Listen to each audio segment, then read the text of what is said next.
I'm Dr. Justin Sledge, and welcome to Esoterica, where we explore the arcane in history, philosophy, and religion. One of the most difficult aspects in starting to study Jewish mysticism and Kabbalah is getting a handle on just how those ideas developed over time.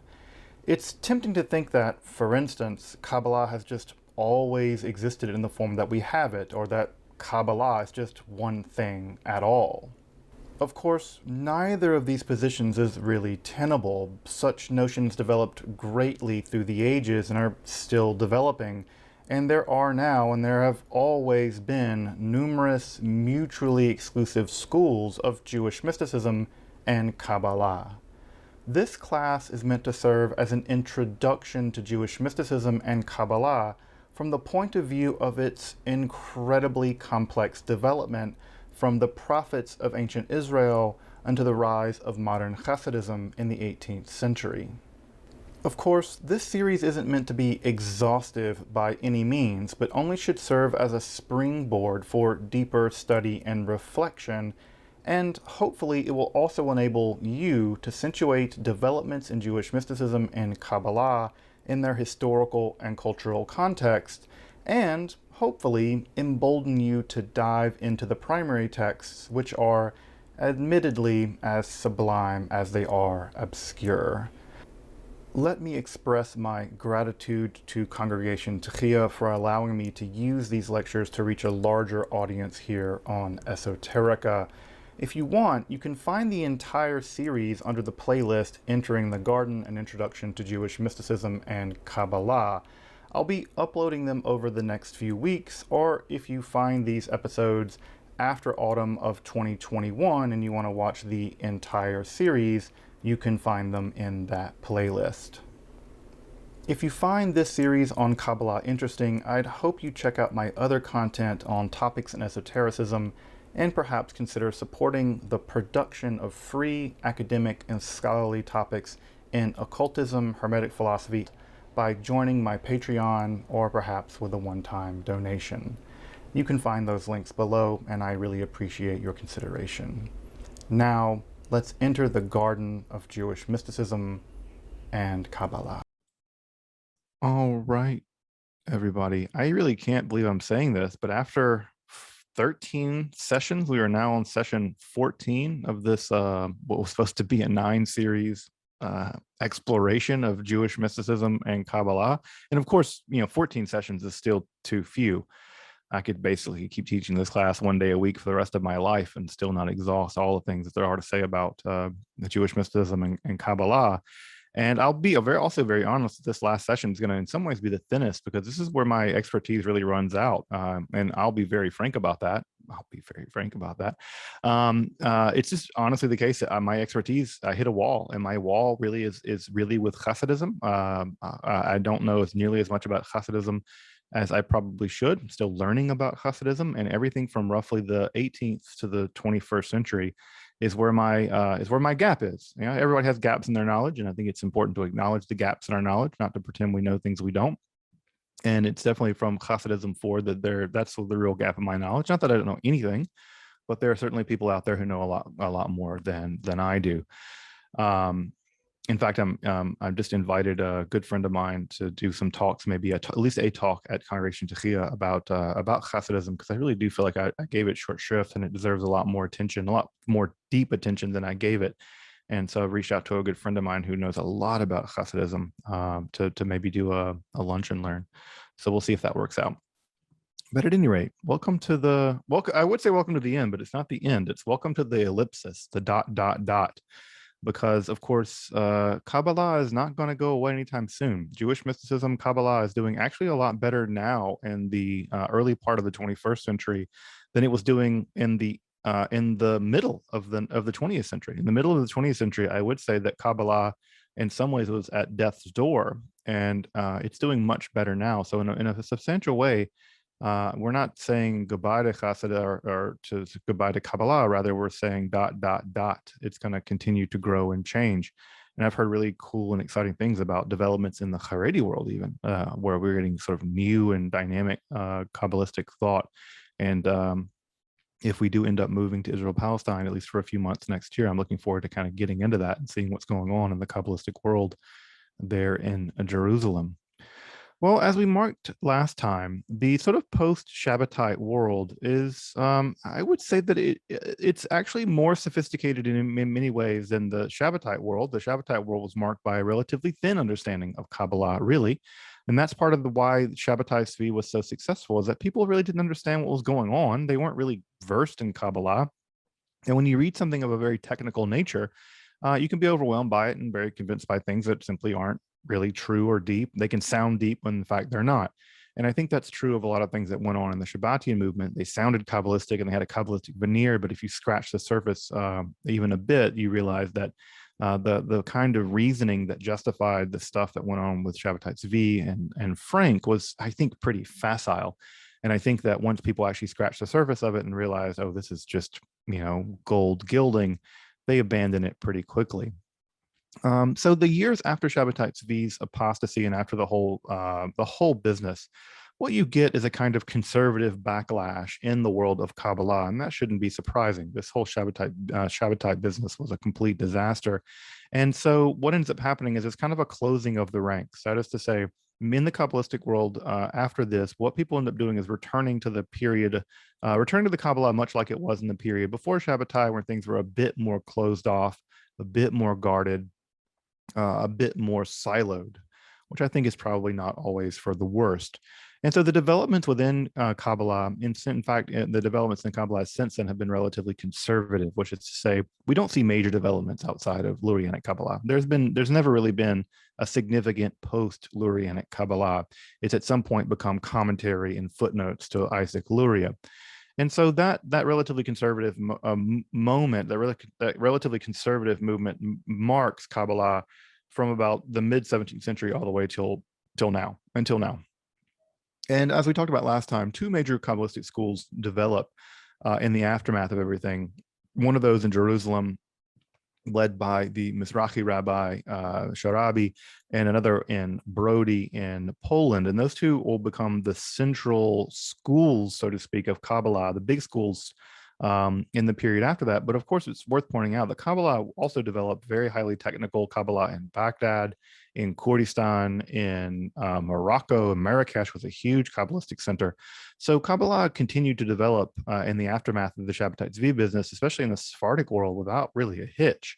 And I think that has a lot to do with the fact that the Sephardi world was much more stable than the Ashkenazic world at that time in terms of social stability and Jewish education.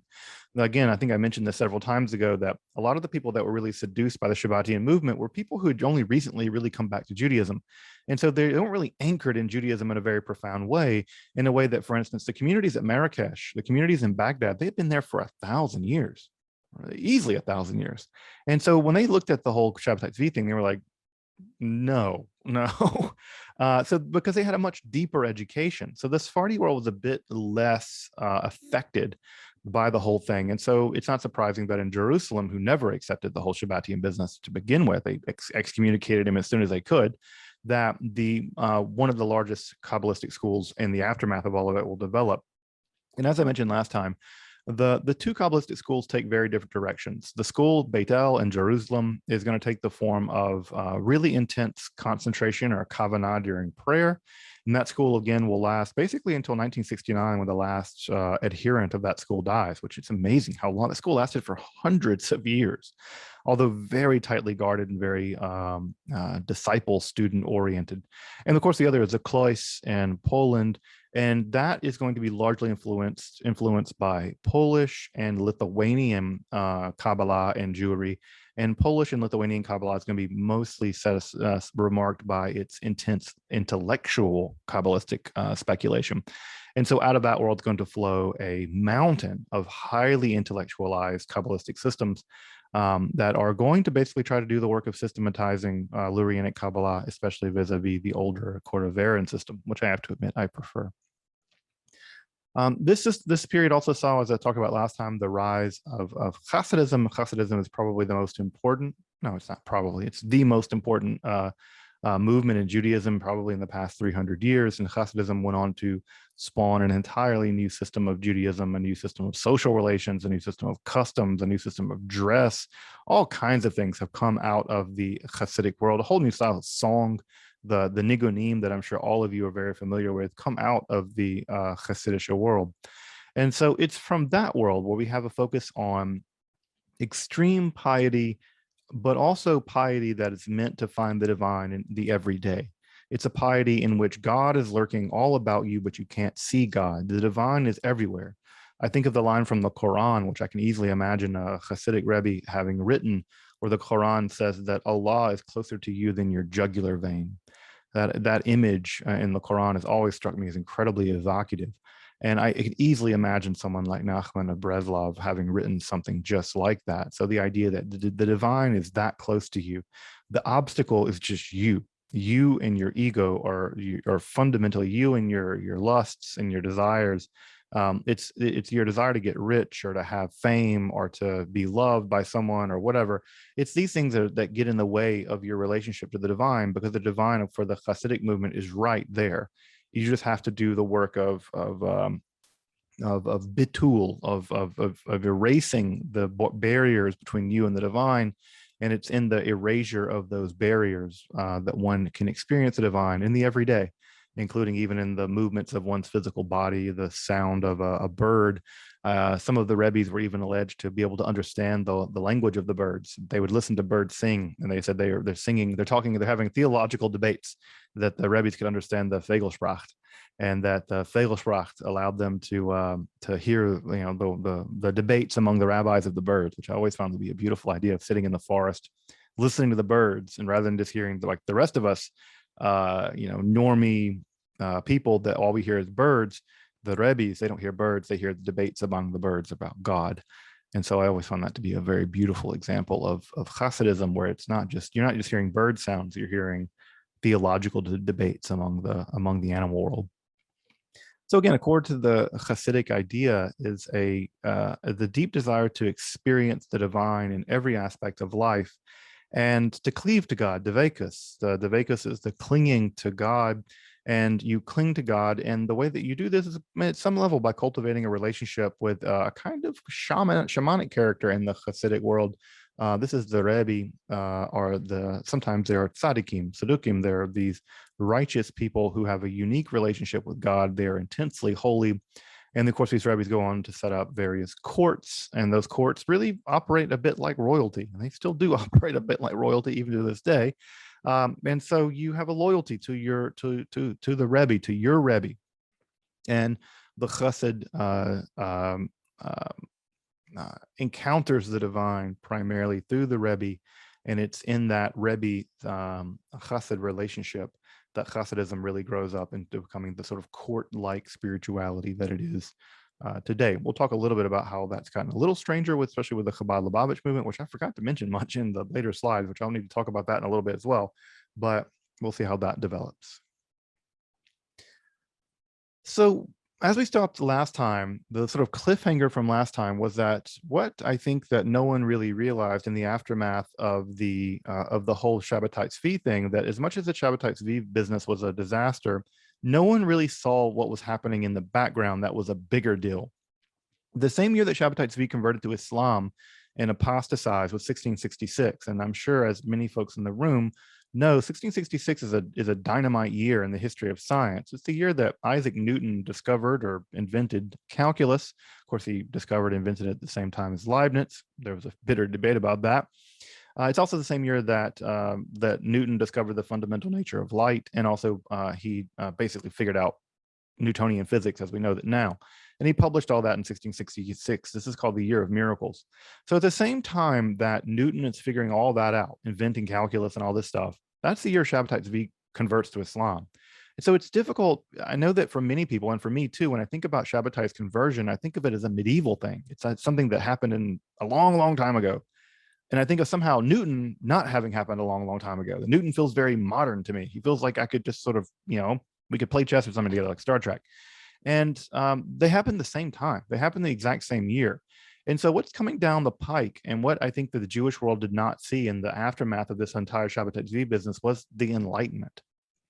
The Enlightenment was happening all around the Jewish world, in France, in North America, in England, and Holland and Germany. The Enlightenment was developing a huge, completely new worldview that was dynamically breaking from what had come from before, with its emphasis on rationality, its emphasis on experimental science, its emphasis on extreme logic. And so we're beginning to get philosophers like Descartes, like Spinoza. Spinoza is a philosopher who rejects there's a God separate from nature. There's just nature, and nature is God, and God is nature. That's the same thing. We're getting the mechanistic philosophers, the philosophers that believe that all of nature is like a giant machine. And if you study it carefully, you can understand how it works. And if you understand how it works, you can predict it, and therefore you can make it do things for you.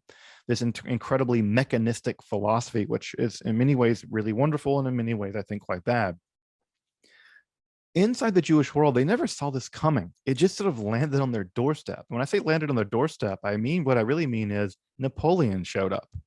What Hegel called the world spirit on horseback. Napoleon shows up in Central Europe and even Eastern Europe. Remember, he marched all the way to Russia.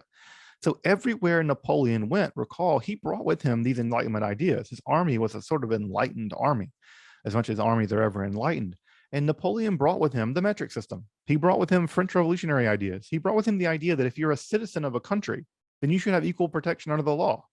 There should never be second-class citizens. Either you're citoyen or you're not. And if you are citoyen, you have the rights and privileges of everyone else that is protected by the rational law.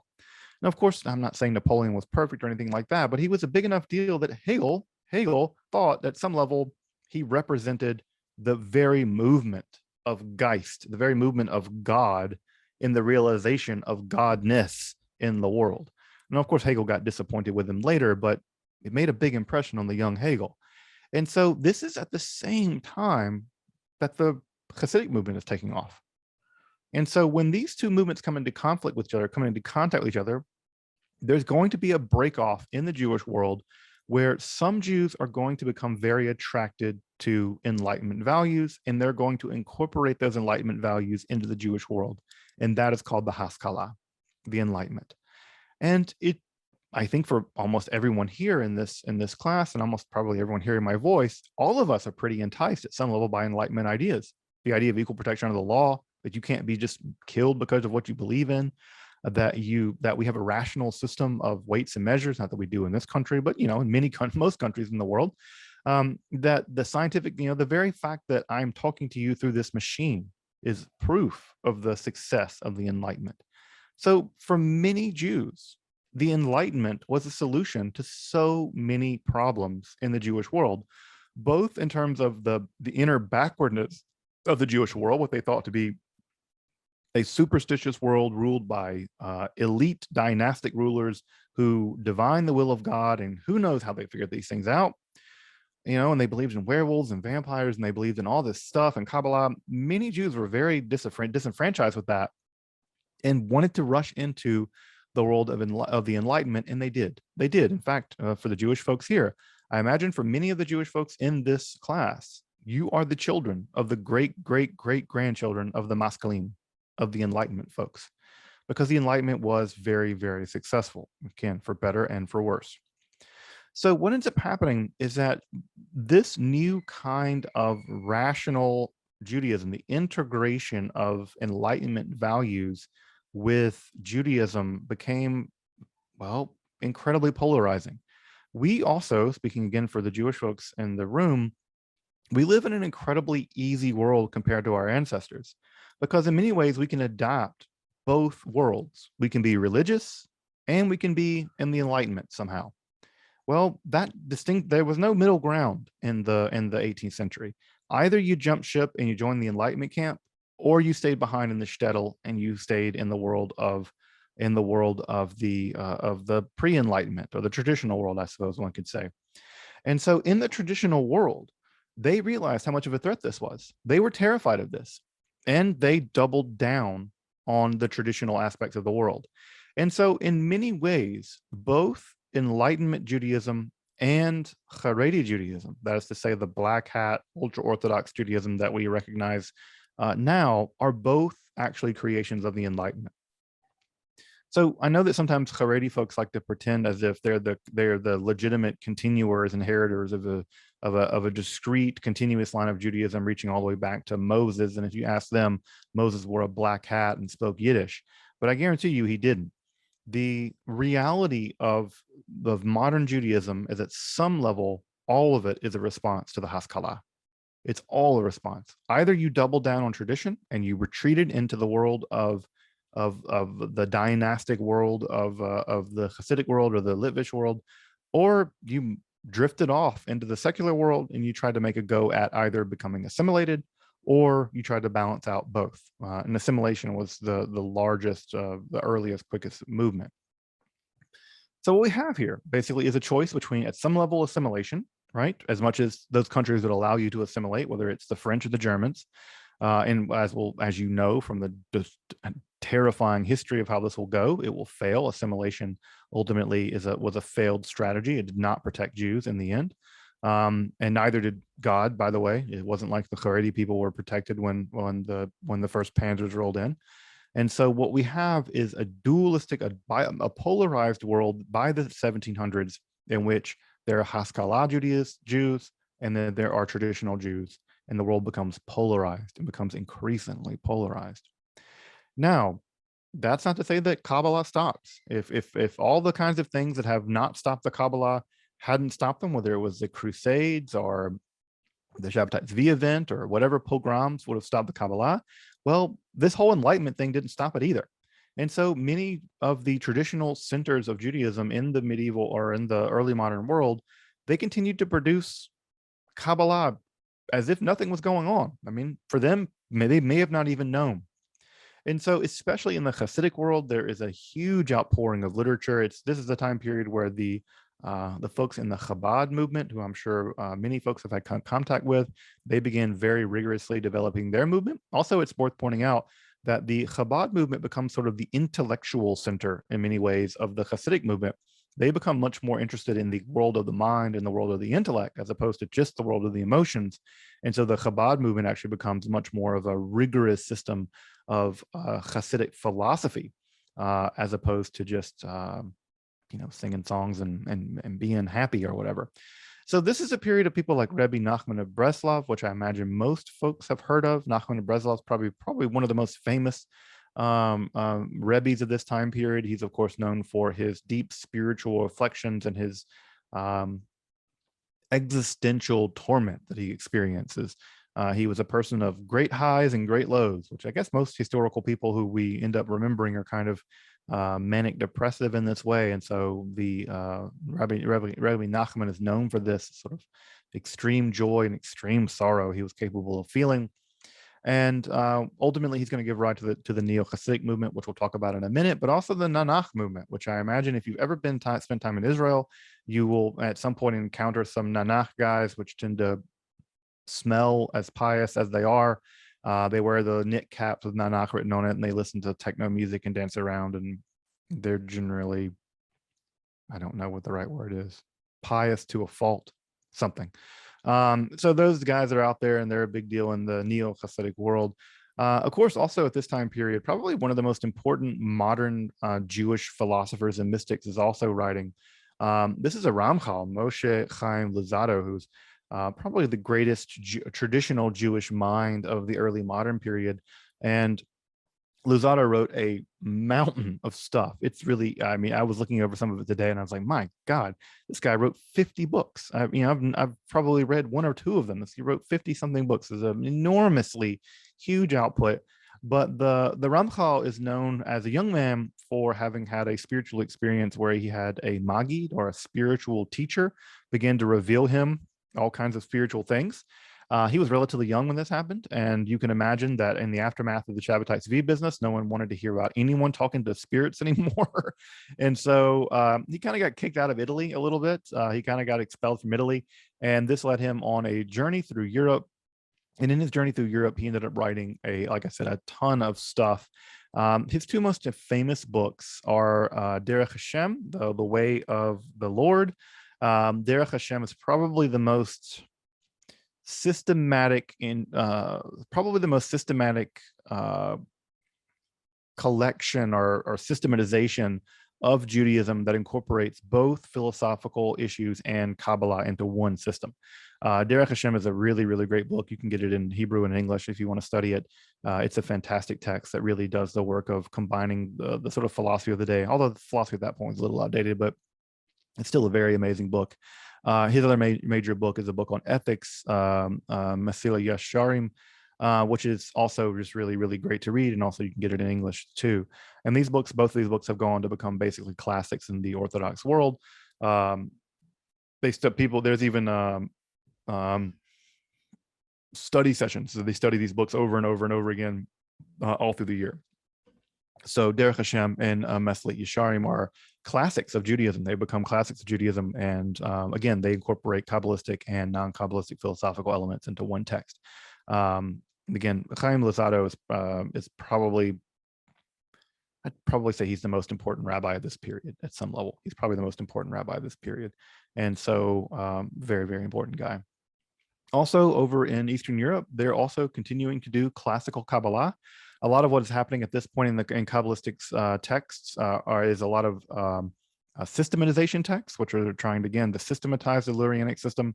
But also there are a lot of encyclopedic texts where they're just going through and trying to list things and describe what things are. One of the problems that comes along with more technical Kabbalah is that the Hebrew language just isn't actually that good at doing philosophy. There are a lot of technical reasons why this is. German is a far better language for doing philosophy, even than English. And Hebrew is a sort of clumsy language when it comes to doing philosophy. And it's also a bit of a clumsy language when it comes to doing Kabbalah, ironically enough. And so a lot of the technical terms in Kabbalah are very, very confusing. And a lot of what happens during this time period is the encyclopedizing of Kabbalah. And one of the more famous encyclopedias that gets written at this time is one of the books I would love to see translated. I have it downstairs, but I can read it. But they have translating it is beyond me. But it's the Sefer Karnaim. Sefer Karnaim is an encyclopedia of the Klipot. The Klipot, as you may remember, were the shards left over in the process of creating the world, and those shards that are left over are actually demonic. Those are the demons that sort of haunt the Lurianic world, and it's an encyclopedia of all the demons. And so we actually get a systematic account of the evil detritus left over from the creation of the world here in the 18th, 19th centuries in the Sefer Karnaim, which is a fabulously interesting text. You can read it online if you want to read it for free. Of course, you have to read it in Hebrew. There's no English translation to my knowledge. Now, as you probably also know, in all of this, through the 19th century, the amount of anti-Semitism in Europe doesn't go away. Anti-Semitism has always been there in Europe. There's always been European anti-Semitism. Well, the anti-Semitism gets a new added dimension. As you might imagine, as Jews become more and more part of secular civil society, there's also anti-Semitism that emerges at the level of discrimination of Jews in secular civil society. Of course, the most famous and infamous example of this is the Dreyfus affair in the 19th century in France. And so, with this, it was uptick in anti-Semitism and the ongoing reality of anti-Semitism. There's sort of three distinct ideas basically about what to do about it. One idea is the traditional idea: double down on being pious and God will protect you. It's been a going theory for many thousands of years, but that theory, no one's given up on it yet. So one is double down on being pious and God will protect you. The other theory is that at some level, you just need to get out of Europe. Europe is just a death trap. We've been living in Europe now for 1,000 years, and for 1,000 years, it's just been a nightmare. It's just been pogrom after crusade, after blood libel, after witch hunt, after whatever. It's just that the Europeans are never going to accept us, and at some level, eventually they're going to try to kill us all. It's just a matter of time. Turns out they were right. So what do? You leave. You leave Europe. You pack your bags and you leave Europe. And in the mid-19th century, that idea takes the form of secular Zionism. This is where Haskalah Jews, enlightened Jews, decide as a group that the situation in Europe is basically untenable and we need to leave. And this is the emergence, of course, of very, very nascent Zionism. Now, it's two things that are worth noting here about really early Zionism is that it was entirely a secular movement at first. In fact, it didn't really get to have much religious backing until the mid 20th century, frankly. And so Zionism was a secular, largely socialist movement, although not all of it was socialist, and not all of it was socialist in the way we would recognize it now. And that movement, while it did accept some messianic themes, and it was sort of apocalyptic in its narrative and its the way that it talked about the world, it wasn't really informed by Kabbalah. But I think that it was informed, and if you read a lot of the language of the early Zionists, you will see a lot of the exile redemption language. You will see a lot of language that is coming in from the Kabbalah, although I think it's mostly through social osmosis, right? So let me make that more clear and put a finer point on it. The Zionist movement early on was never influenced by Kabbalah directly, although I think that there is some messianic and some Kabbalistic ideas that have reached into Zionism, mostly because of sort of social osmosis, because of Jews, and they've been raised on a diet of Kabbalah and Torah.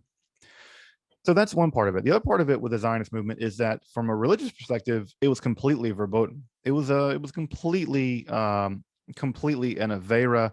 The religious world rejected Zionism very early on, and when I say the religious world rejected Zionism, most of the religious world still rejects Zionism.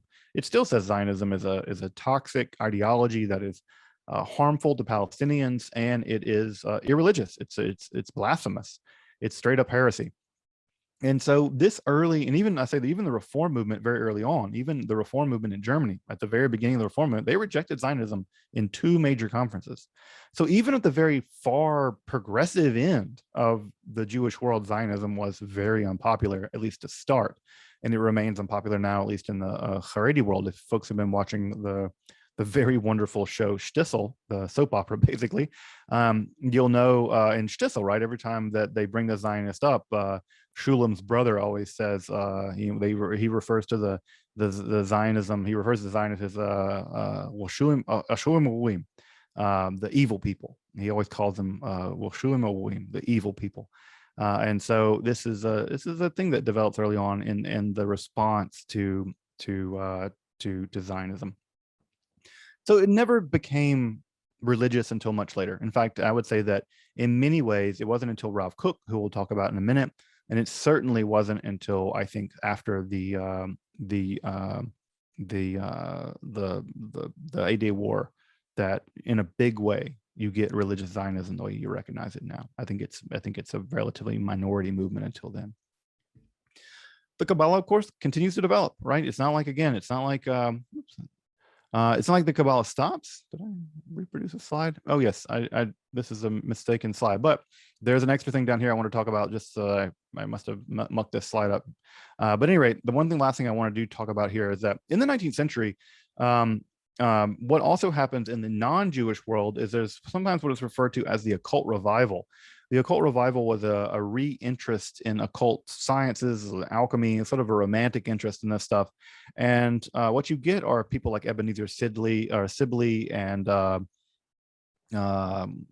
Barrett, who are people who published the Magus.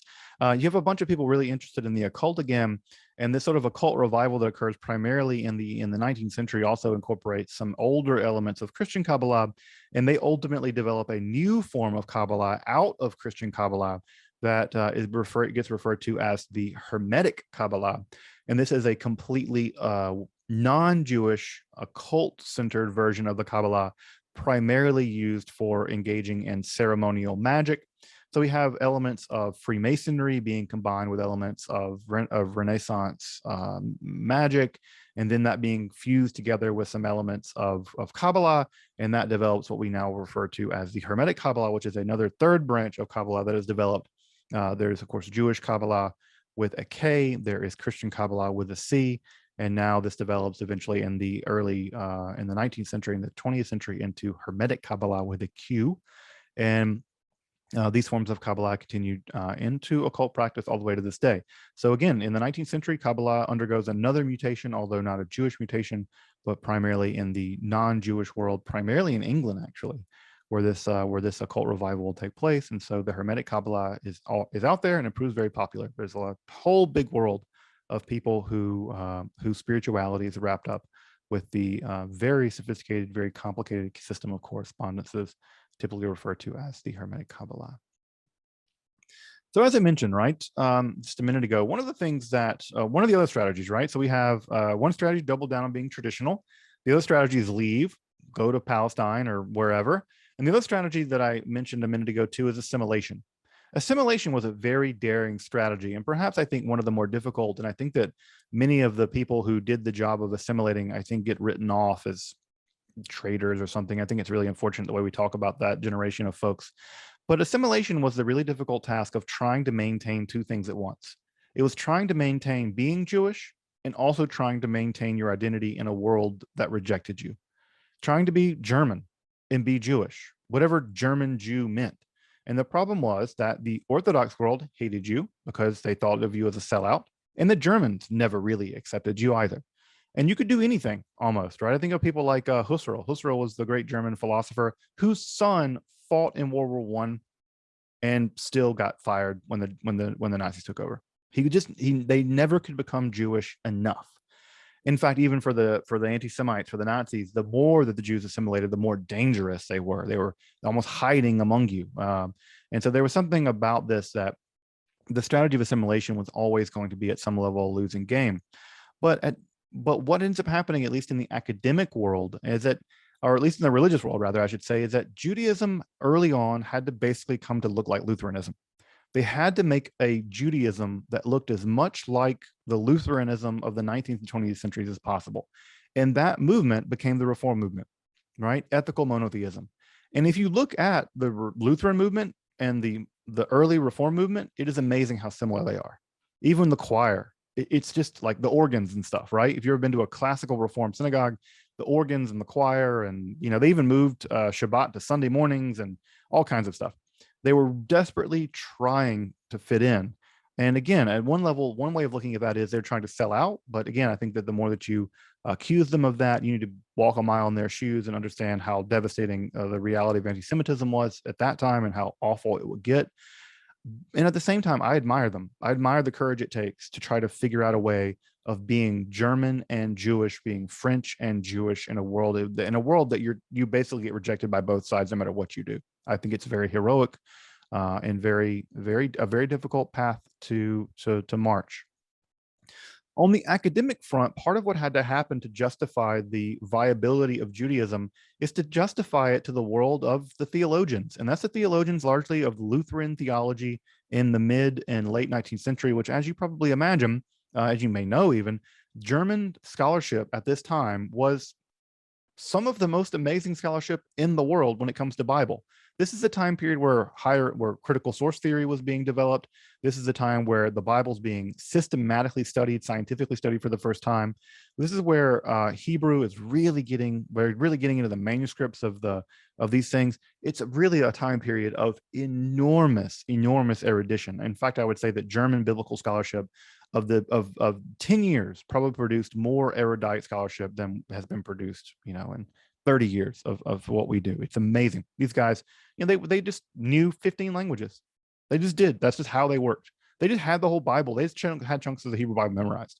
So the scholarship was very driven by Lutheran, pietist, very careful scholarship. And so what ends up emerging at the same time is the attitude to do the same thing in Judaism.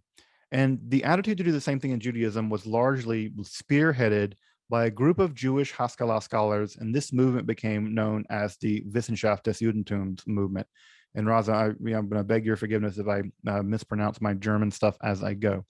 So the Wissenschaft des Judentums movement, the scientific study of Jewish books, was a movement in the academic Jewish world to study Jewish literature using all the modern tools at that time of German scholarship to study religious literature. And they had to make a decision about what they studied, because what they studied and what they published basically represented Judaism to the outside academic world. So what did they study? What did they publish? Well, Talmud. They focused their energy on the Talmud. Why? Because the Talmud, for one, is a highly systematic, highly argumentative book based in logic. They could argue that Judaism is irrational because the Talmud is rational. The Talmud is a book of arguments driven by logic, and therefore Judaism is logical, right? So we have the ethical components in the Hebrew Bible, and we have the logical components of the Talmud, and therefore Judaism is respectable because it's a paragon of logic. Well, guess what isn't very logical? Kabbalah. So what did the Wissenschaftliches Judentum movement do? Ignored it. Basically pretended that it wasn't there. Why? Because it was embarrassing. It was superstition. It was occultism. It was nonsense, made up, fraudulent stuff. For them, for the Wissenschaftliches Judentum movement, Kabbalah was an embarrassment that needed to be put back into the darkness of the Middle Ages because it made Jews look crazy. If you've been listening to some of the stuff I've been saying over the past 14 weeks and thinking to yourself, God, that sounds nuts. Well, it does sound nuts. And can you imagine a bunch of Jewish scholars presenting that to a bunch of erudite Lutheran scholars being like, yes, Judaism. We believe that God masturbated reality into existence. What? That's not going to fly, right? It's going to make them hate you. It's going to reinforce every negative stereotype about the Jews. The Jews are irrational. They're driven by superstition. They believe in nonsense. The Wissenschaftliches Judentum movement had to make a decision, and the decision was not Kabbalah, Talmud. And so early on, Kabbalistic literature was largely put on the back burner, just to put it politely. And as you might know, at the same time this is happening, this is also the same time that all of the movements in Judaism are beginning to form. The Reform movement, the Conservative movement, the Masorti movement, the Reconstructionist movement begins in the early 20th century.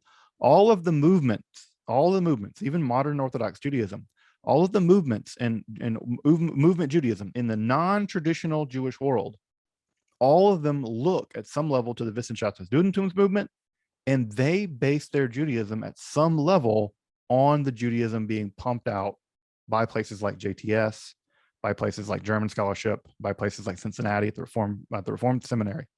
And guess what? None of those places are doing. None of them are doing Kabbalah. Why? Because it's embarrassing. They do not want to look like crazy people. So the Kabbalah is totally sidelined for 2.5, 3 generations by scholars, completely sidelined. And it's sidelined at a decisive moment in Jewish history. When what is that decisive moment? The emergence of the movements. So if you grew up in a movement, the Reform movement, the Conservative movement, if you grew up in any of the movements, their scholars were simply not being trained on Kabbalah. And because they weren't being trained on it, they couldn't teach it. And because they didn't teach it, it was abandoned in the movements. This is the reason why, for folks who grew up, especially for folks who are a bit older than me, if you grew up in the movement Judaism world, you never heard about Kabbalah. There's a reason why, because the rabbis you had never learned about it. And that's because the generation before them never learned about it. And the generation before them made a decision not to learn about it. And that's what happened. Effectively, Kabbalah becomes decanonized by the modern Jewish movement. Modern Judaism basically decanonizes it. So the Zohar, Sefer Yetzirah, all the literature we've talked about basically goes back on the shelf. And what comes back is Talmud, if you're lucky, but mostly Tanakh. That's the reason why you will never really see in the movements until recently studies of Kabbalah, studies of Talmud, even Talmud. I mean, for folks who grew up in the movement world, how often did you all study Talmud? How often was Talmud something that you would be encouraged to study or heard about much? Yeah, see heads shaking no. Yeah, even Talmud, right? Even Talmud was sidelined. And you can imagine if Talmud's sidelined, then surely Zohar is going to be sidelined. So that's one part of the story. A huge part of the story is that Kabbalah didn't go away. They still did Kabbalah and study Kabbalah in the traditional world. It's in the progressive world that it was abandoned. It was decanonized in our world. And it's only now limping back into canonization. And I think it needs to be recanonized more quickly than that. Of course, the other thing that happens, and it's this time, is in the mid-20th century, and there's no way to avoid the elephant in the room. It's, of course, the Holocaust. The Holocaust devastated, obviously, European Jewry, but in terms of Kabbalah, it really devastated the Hasidic world.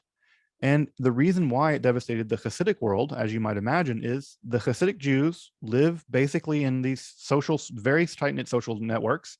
They are distinctively dressed. They look very Jewish. They have payas. They dress like Jews. Targeting them was the easiest thing in the world. They all live in the same shtetls and ghettos. So liquidating them and killing them and putting them on these cattle cars was very, very easy for the Nazis. So the Hasidic world was incredibly destroyed in the Holocaust. I think proportionately, and Raz would be the better, obviously the better expert at this than I would be, that the Hasidic world suffered apocalyptic levels of devastation in the Holocaust, just because of they were basically sitting ducks, and also their theology prevented them from leaving. So many of them, because they rejected Zionism, did not try to flee to Palestine. They thought it was religiously verboten to flee to Palestine, because they were also tied to the Rebbe. They also didn't want to individually leave, right? They were tied to this person. And so if the Rebbe didn't leave, they didn't leave. And, lastly, right, they look the part. When the Einsatzgruppen moves in, they're there. They're living in that shtetl, and they're there with that Rebbe. And, it doesn't take but an afternoon of a really blackout drunk group of Einsatzgruppen to do the deed to basically eliminate an entire Hasidic dynasty. And chas v'shalom, that happened. It happened over and over and over again in Eastern Europe. Especially Hungary was especially badly hit. I think 1 in 4 Satmar people were killed or something like that in the Holocaust. It's just a devastating apocalyptic story. And as you know, the only people keeping the light on at this time, in many ways, for Kabbalah are Hasidic people. It's the people in Eastern Europe. It's the traditional people. They're the ones keeping the lights on. And with their execution by the beasts that were the Nazis, the light goes out. The light went out, and it was a devastating blow to Kabbalah. Now, luckily, our Sephardic brothers and sisters, Sephardic folks, they were still doing Kabbalah in Morocco. They were still doing Kabbalah over in Baghdad, still doing Kabbalah in Northern Africa. So it wasn't like that the devastating blow that was dealt to European Jews meant the end of Kabbalah. But it is just important to say that the Hasidic movement and European Jewry was a very important center of the development in Kabbalah, and the Holocaust uniquely and profoundly destroyed some elements of that continuity. Luckily, they did survive. Many of them survived, and they would regroup, some of them in America. And in fact, the 2 largest groups, Satmar would eventually, and so in fact, the Satmar Rebbe, Teitelbaum, eventually made his way out even before the war or in the middle of the war. And the Lubavitch Rebbe also made it out as well. And they refounded their Hasidic dynasties in Brooklyn, the Holy Land, the real Holy Land, which is Brooklyn. So Borough Park and in Crown Heights, respectively. You can go visit the Holy Land. It's just right over there in Brooklyn. Folks know this, right? That Israel is just a borough of Brooklyn. So the real Holy Land is over there, just around Coney Island. So the rebound, folks, the rebound. How did this all rebound? We have the Holocaust. We have the Haskalah. We have the Wissenschaft des Judentums movement. How did this rebound? Well, it rebounded in a couple different ways. The rebound in many ways began with a young maverick philologist. People forget that Gerhard Scholem, also people forget that he was Gerhard Scholem. He got Gershomized later when he made Aliyah, but Gerhard Scholem was a young maverick philologist. He studied language. That's the reason why his scholarship is so top-notch. You can read everything in the original language. And Scholem made the crazy argument that Kabbalah deserved to be academically studied. It just deserves academic. It's part of Jewish history. We need to study it. And so in the 1920s, Gerhard would do all the heavy lifting of reading basically every single Kabbalistic book he could get his hands on in the archives, every single one. And being the good German scholar that he was, he did that. And unlike the Wissenschaft des Judentums movement that rejected the importance of Kabbalah, Gerhard Scholem argued convincingly that there simply was no Judaism without Kabbalah. You couldn't do it. You couldn't imagine Judaism without it. Judaism was just as important, or Kabbalah was just as important in the history of Judaism as Talmud as anything else. So Sholem argued over the time that that Kabbalah had to be reintegrated both academically and historically into the history and thinking about what Judaism was. And this was by no means easy, folks. When Sholem, who was already an established scholar at the time, was invited to speak at JTS, give a lecture at JTS at the Jewish Theological Seminary there in New York, when he was allowed to speak, the justification for him being able to speak was that, well, look, the Kabbalah is nonsense, right? Kabbalah is Narishkeit. Kabbalah is nonsense, but, right, Narishkeit is Narishkeit. Aber die Geschichte des Narishkeit, das ist Wissenschaft, right? Nonsense is nonsense, but the history of nonsense is science. So Kabbalah is nonsense, but the history of Kabbalah is science. It's worth studying as historical information, but God forbid anyone be a Kabbalist. That's ridiculous. That, by the way, was coming from the most famous secular, or the most famous, not secular, the most famous progressive Talmud scholar in 20th century history, Saul Lieberman, probably the most important one of the most important Talmud scholars of the early 20th century, the Talmud professor at JTS, basically invented modern sort of quasi-secular Talmud education, Saul Lieberman. That's how Sholem was introduced. Can you imagine being introduced at JTS by basically saying, yeah, what you study is nonsense, but because you study it as history, as something we used to do, it's legitimate. But God forbid anyone actually be a Kabbalist. That's completely crazy. So Sholem really had to walk an uphill battle. He fought an uphill battle the entire time to get legitimacy for what he was doing, which is unimaginable now, considering that Kabbalah is so legitimate, so mainstream. But Sholem had to fight that battle, and in many ways on his own. Luckily, he was a very capable scholar, and he was able to do it. Sholem brought with him an army of students. He attracted a great deal of students, folks like Moshe Idel and Joseph Don, and other folks who have gone on to become themselves leading scholars in the world of Kabbalah. His students were also perfectly willing to criticize him, and they did. They made careers criticizing him. Folks like Moshe Idel really showed how important Sholem was, and also how incomplete Sholem was. And we have a whole new generations of scholars, Yehuda Leibs and I don't know, Zahi Weiss, and all kinds of just Roni Moroz. It's a huge group of scholars that blow my mind with every book that they write. And so the academic study of Kabbalah is landed. It is now totally legit if you want to study Kabbalah in college. You can take an academic level Kabbalah class and no one's going to bat an eye. They're going to, yeah, sure, it's part of Jewish history, you know, etc. At the same time, there is an emerging, relatively small movement of religious Zionism, led by, of course, by Rav Kook. And he would eventually give rise to religious Zionism as we know it, although Rav Kook wasn't terribly influenced by, wasn't a huge Kabbalist, but certainly a lot of the Lurianic themes of exile and redemption will play a part in the rise of religious Zionism.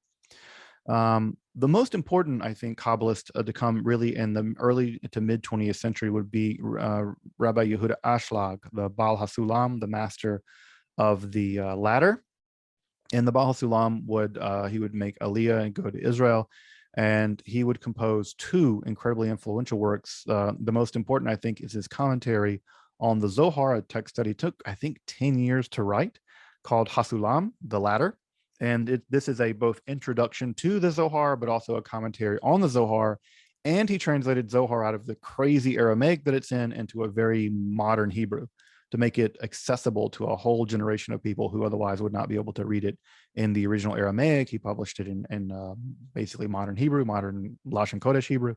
And so it's much more accessible in the modern Hebrew. Excuse me. So many people who read Zohar now in the Orthodox world, and also many people who study Isaac Luria are going to study many of his ideas at some level through the lens of Rabbi Yehuda Ashlag, who also developed his own sort of like interesting communist theory. There's, in fact, I think a kibbutz that's based on some of his ideals in northern Israel and the Galilee somewhere. So Yehuda Ashlag becomes a very important, I think probably the most important character in all this. Another character that I don't mention in this that I can't believe I left out, of course, is Rabbi Menachem Mendel Schneerson of blessed memory. Schneerson, of course, was the head of the Chabad Lubavitch movement. And what's important to know about him is that, he became one of the most important founders of the Kiruv movement. That is to say, the outreach movement among Orthodox Jews and Hasidic Jews. So if you've ever been to a Chabad house, that's because the Rebbe sent someone to make one, basically, at least most of them. And Menachem Mendel Schneerson founded this enormous Kiruv network of the Chabad movement. And he was just a hugely important figure in the history of 20th century Judaism. It's just really hard to downplay all the really important things that he did. But one of the things that's worth mentioning here that's important, that will be important for going into 21st century Judaism, is that when he died in the 90s, it was already believed in his lifetime that he was the Messiah. And then when he died, people really began to believe he was the Messiah. And so there is a movement in the Chabad world. It's not a super big movement. I don't think it's as big as it was in the late 90s. And it seems to be mostly localized to Brooklyn and in Israel, especially at Kfar Chabad, where they believe he's the Messiah. Also, I have a moth in here flying around now. This is a sign of some kind. So I have, so at any rate, the Menachem Mendel Schneerson was believed to be the Messiah. And I studied briefly at a Chabad yeshiva. And I definitely met people who believed that he was not only not dead, but that he had been taken into heaven somehow bodily, and that he was going to return really soon. And that it really, his return would be heralded by Jews adopting more Torah, and that basically he was kind of occluded, and his occultation would come to an end, and the Rebbe would reappear as the King Messiah. Of course, you can still go to Crown Heights, you can still go to Brooklyn, and you can still see crowns, images of the Rebbe's flag, which has typically yellow with a crown, and it says Mashiach on it, Messiah. And so there's this huge messianic movement, which again could be a whole class unto itself, inside of the Chabad Lubavitch movement, where they do believe that their late leader is the Messiah.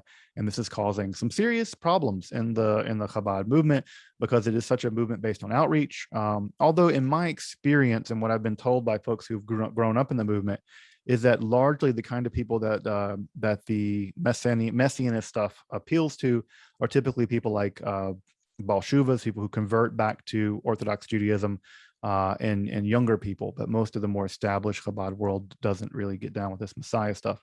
Although I think they do still control 770, which is the main synagogue in the Chabad world there in Brooklyn on Eastern Parkway.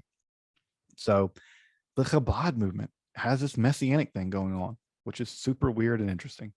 For the folks who are in Michigan, who are hanging out with me in this class, you probably have never heard about this, or heard about it only briefly, because the Shem Tov family, which is the larger Chabad family here in Michigan, is a very old Chabad family. They were sent here as shluchim, as emissaries by the Rebbe way back in, I don't know, the 70s or 80s, something like that. But they were the leading force in many ways of the anti-Messianist movement. They really thought the Messianist movement was dangerous.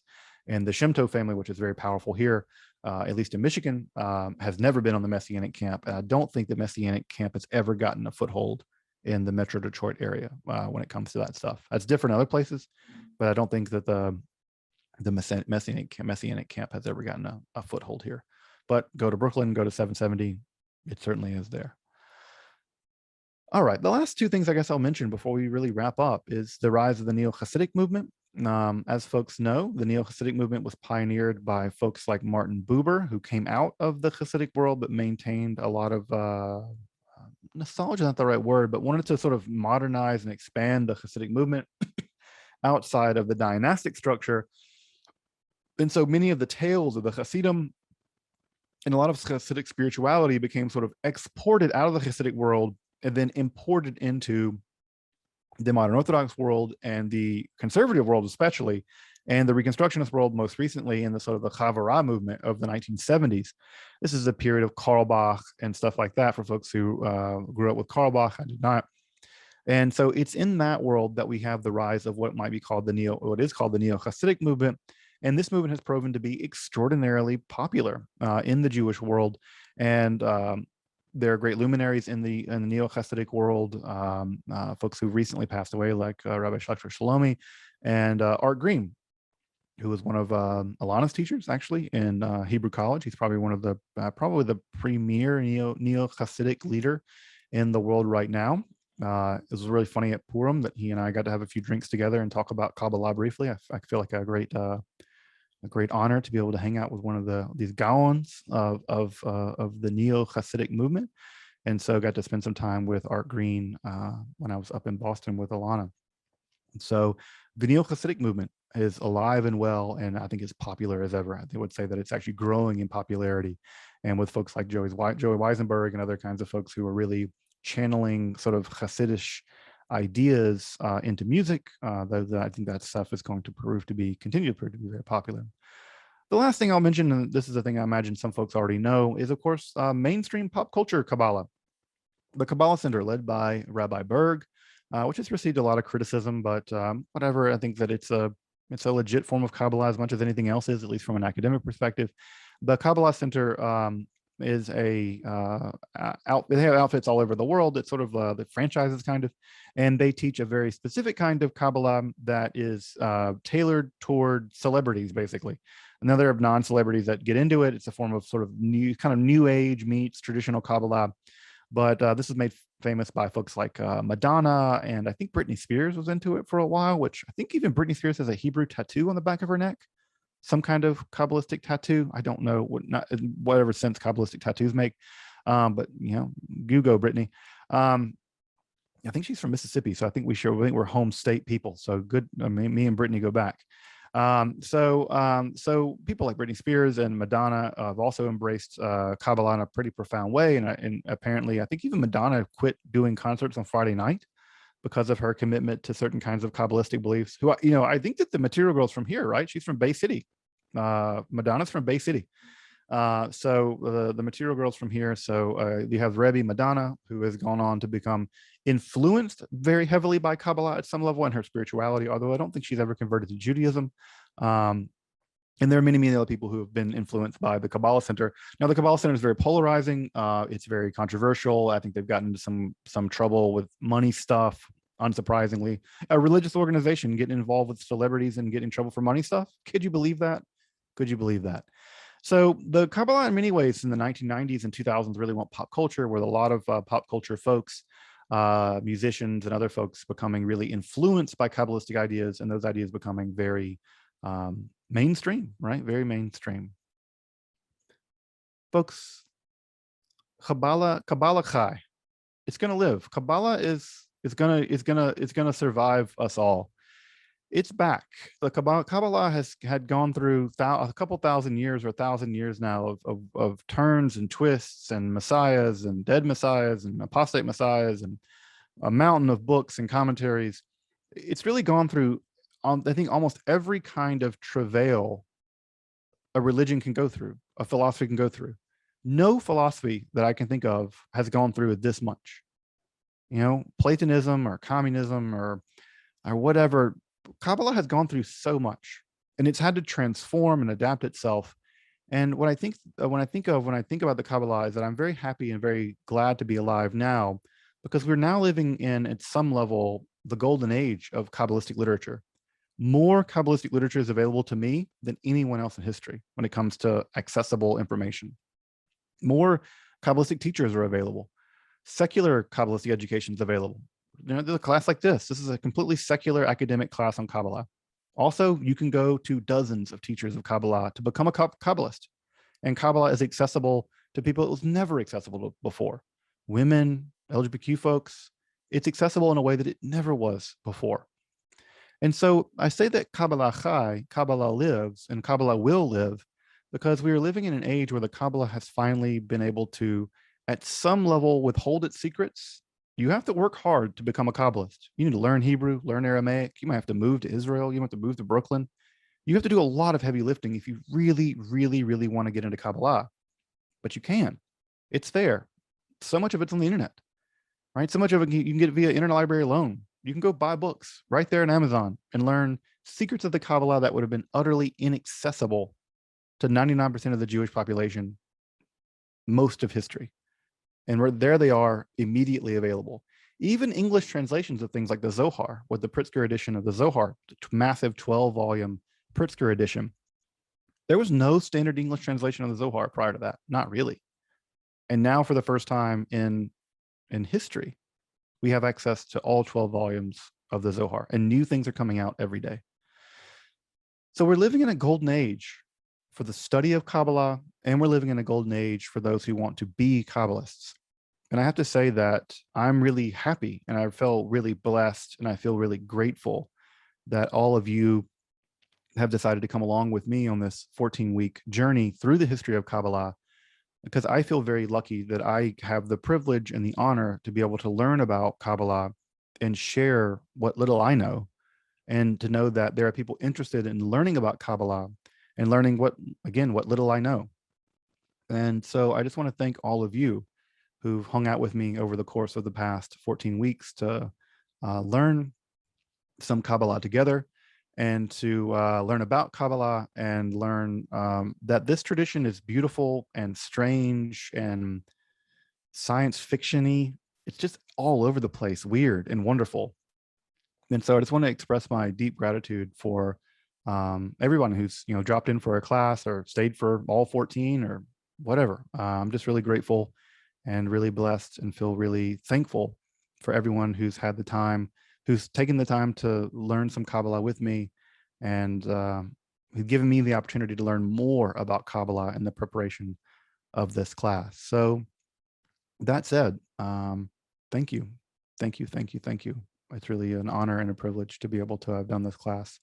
And I look forward to learning with all of you soon, whether Kabbalah or not. I'd love to do a Zohar class. That's like my secret desire to do, is do a big Zohar class, and both study Zohar and also study about the Zohar, where we'd have I imagine kind of a class that would be structured like a science class, where you have the lecture and the lab. The lecture would be like this, but then we'd have a lab, and the lab would be like studying the Zohar, actually studying it. So I imagine that's my dream gig, is a lecture lab class, and then it'd be Zohar lab, which I have to say is a little more exciting to me than organic chemistry lab. So maybe Zohar lab. So at any rate, folks, that's be up to the community and up to y'all. Well, maybe we can do that at some point. But I guess, again, I'll just end with saying thank you. And I'm so happy that folks will come along with me on this journey. And it doesn't end here. I will definitely say that. Like I said, we're not ending with the end of Kabbalah. We're ending with ... because the Kabbalah is going to outlive us all. Thank God. Welcome back, and thank you for joining me as I explore the garden that is Jewish mysticism and Kabbalah. Again, if you'd like to support my work of providing accessible, free, and scholarly content on topics like Kabbalah, alchemy, and the occult, along with magic and Hermetic philosophy, consider supporting my work on Patreon, or perhaps with a one-time donation. You can find those links below. Until next time, I'm Dr. Justin Sledge, and thank you for watching Esoterica, where we explore the arcane in history, philosophy, and religion.